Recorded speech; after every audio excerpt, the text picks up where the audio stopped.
Hello there, welcome to the video. And in this video, I'm going to talk about everything that you hear and experience during depersonalization and derealization. And for those of you that are new here, welcome to the channel. My name is Dan, and I help people overcome their DPDR through neuro-coaching techniques.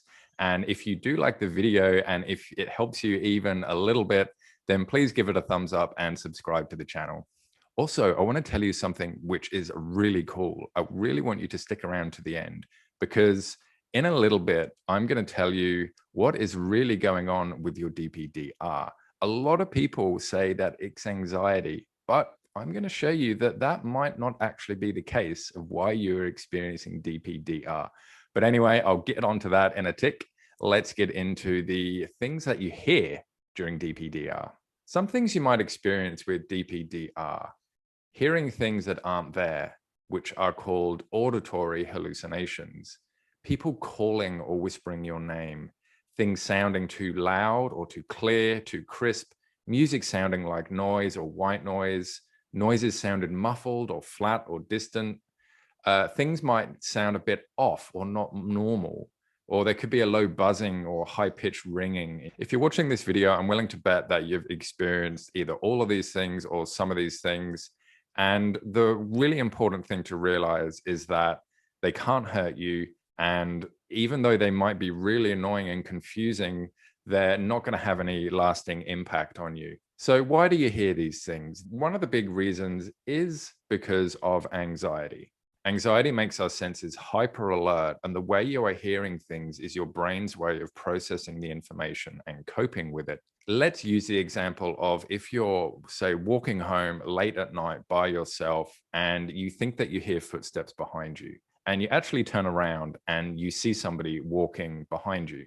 What this is going to do is you're going to put a meaning to this, and the meaning you're going to put to it is, oh, somebody's following me, maybe they'll attack me. That's going to make you anxious, and that's going to put your hearing on alert and all your other senses. You're going to hear every single little noise. This is actually great because we need these things to help us in these very type of situations. But it does become an issue when you're just sitting on a park bench on a lovely sunny day, but things are still really crisp, or you're still sort of hearing things which aren't there. This is where we need to fix the issue. But here's the question, right? Is it all about anxiety? DPDR is a response to trauma to distance yourself and protect yourself from the trauma. Why DPDR continues to persist is because you haven't processed that trauma. There is something in your life which has been so traumatic that it has distanced you from that event. A long time after the event, you might just be going about your day, but there might be something which triggers you. This trigger is going to put you back in that state of dissociation to distance yourself and protect yourself from the trauma, even though there is no trauma there. And this is where the anxiety starts to come in, because you start to think to yourself, why am I feeling like this? Is this normal? Will I ever get better? I don't even feel anxious. Why am I feeling this way? So all this stuff you're sort of fighting, and your body starts to now see all these new thoughts as a threat as well. And that all points to anxiety, which is why people think that anxiety is the core issue here, but it's not. It's the fact that you haven't actually processed the trauma. Some types of trauma are death of a loved one, a car accident, natural disaster, abuse. That could be mental or physical abuse as a child or as an adult, or doing something that strongly goes against your core values. For example, a soldier who has to kill someone, which is something he'd never do in society. So this is what would be called PTSD, post-traumatic stress disorder. So how do we overcome PTSD? The best way is through talk therapy. But I know right now you can't talk to a YouTube video, can you? So I'm going to give you something that you can do to be able to start to help you process your trauma without the need to even talk to anybody else. There are many ways to overcome trauma. One you can do without talk therapy is honoring the event and honoring yourself. Yes, honor the event and honor the trauma. And I know that does sound really weird. So I really need to explain that before you say to me, Dan, I'm not going to honor that person that kicked me all those times. Of course, you're not going to do that. First of all, I don't mean put the event or the person that caused you the trauma on a pedestal. I also don't mean forgive the person. You don't have to forgive them.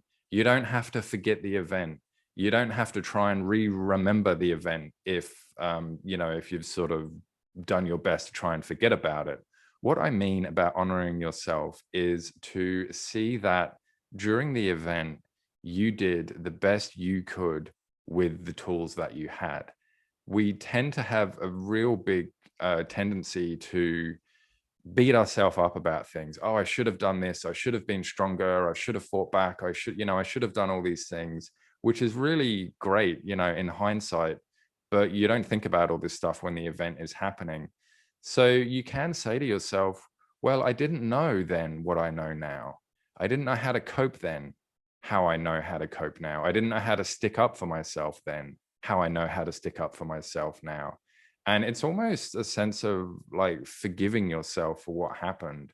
Like you did the best you could. You had no control over the situation.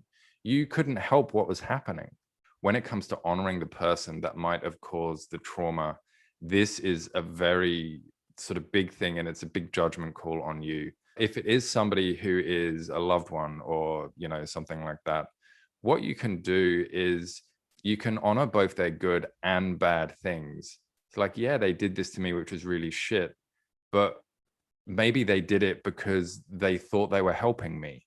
Another thing you can say is their actions were really bad, but also maybe they thought they were doing what was best for me.